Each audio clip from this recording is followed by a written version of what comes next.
Fantastical Studios.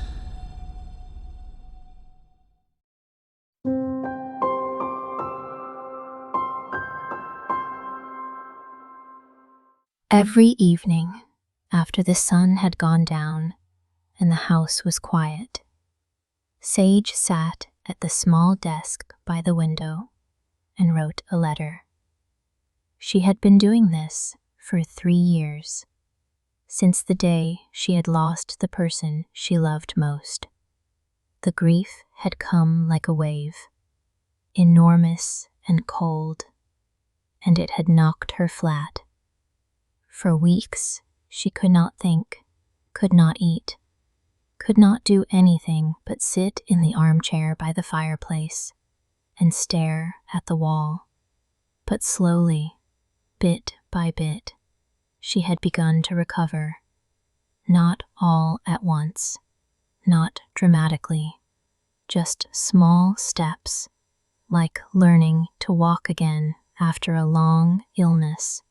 She started cooking again. She started going to the market.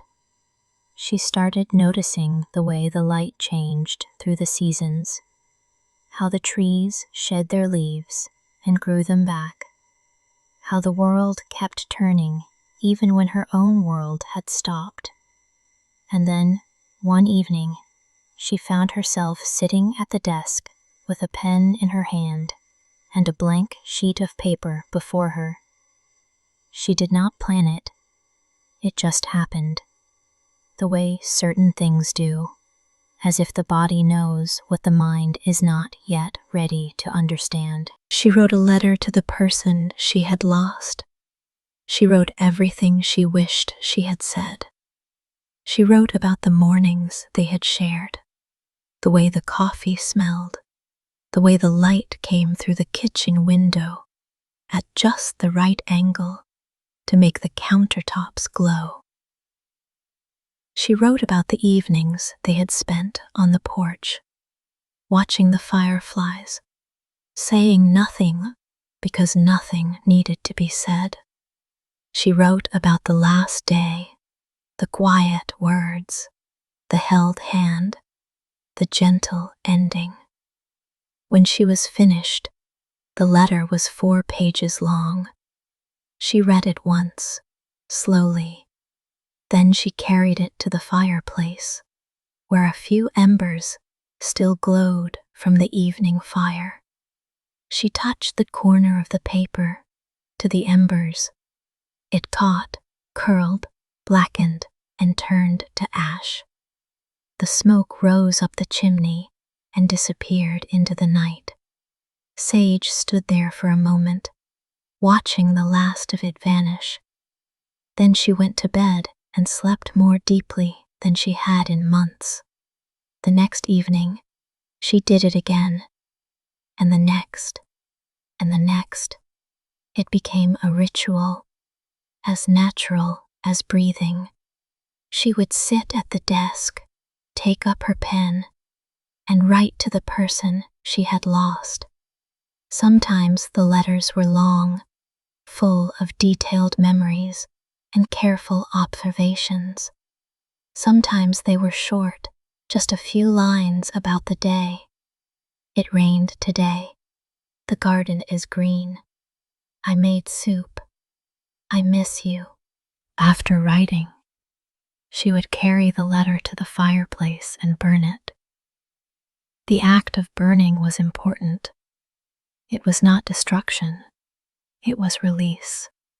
The words had been spoken, even if only on paper, and now they could be let go. The smoke carried them somewhere, and that was enough. Sage did not tell anyone about her ritual. It was private, sacred, hers alone. Her neighbor, Mrs. Holloway, sometimes brought over casseroles and asked if she was doing all right. And Sage always said, "Yes, thank you. She was fine." And she was, in a way. She was getting by. She was learning to live in a world that had a sage-shaped hole in it. But the letters helped. They were a thread connecting her to the past, not in a way that pulled her back, but in a way that acknowledged it had happened. The love was real, the loss was real, and the letters were a way of holding both at the same time. Months passed. The seasons turned. Sage wrote through autumn, when the leaves fell and the air grew sharp. She wrote through winter, when the fire crackled and the windows fogged, and the world outside was white and still. She wrote through spring, when the crocuses pushed up through the frost and the birds returned and the days grew longer. Each letter was different. Some were full of anger, though the anger was soft, more like frustration at the unfairness of it all. Some were full of gratitude for the years they had shared, for the small moments that had turned out to be the most precious.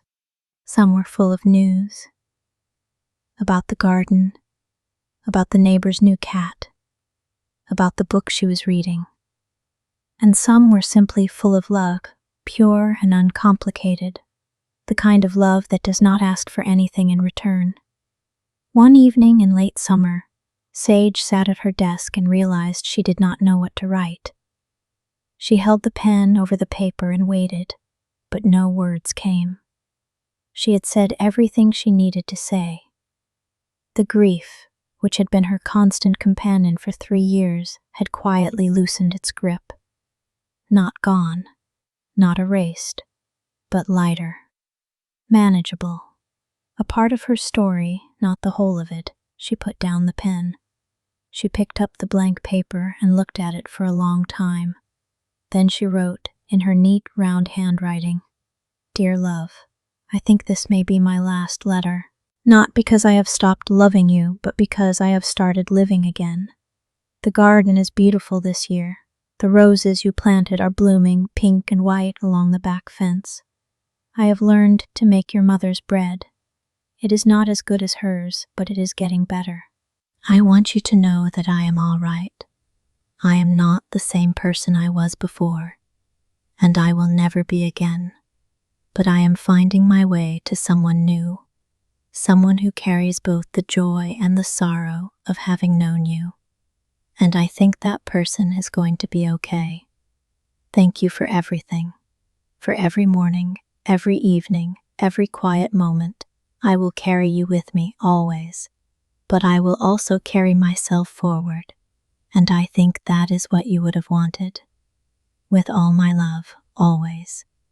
She read the letter once, then she carried it to the fireplace and held it to the flames. It caught and curled and turned to ash, just like all the others. But this time, when the smoke rose and disappeared, Sage felt something shift inside her.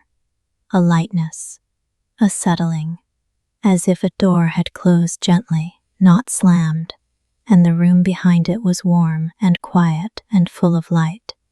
She stood by the fireplace for a long time, watching the embers glow. Then she blew out the candle on the mantel, turned off the lamp, and went to bed. The house was quiet. The night was warm. The window was open, and she could hear the crickets singing in the garden, and somewhere in the distance, an owl called. Sage closed her eyes and slept, and in her sleep, she dreamed of a garden where everything was in bloom, and the light was golden, and there was no sadness anywhere, only the gentle hum of a world at peace. She did not write any more letters after that, but she kept the pen and the paper on the desk, just in case. And sometimes, on quiet evenings, she would sit at the desk and hold the pen and feel the weight of it in her hand, and she would smile because she knew that the letters had saved her, and that the fire had carried her words to wherever they needed to go, and that love, even when it is expressed on paper and given to flames, never truly disappears. It just changes form, like smoke, like light, like the quiet breath of someone sleeping peacefully in a warm room on a summer night.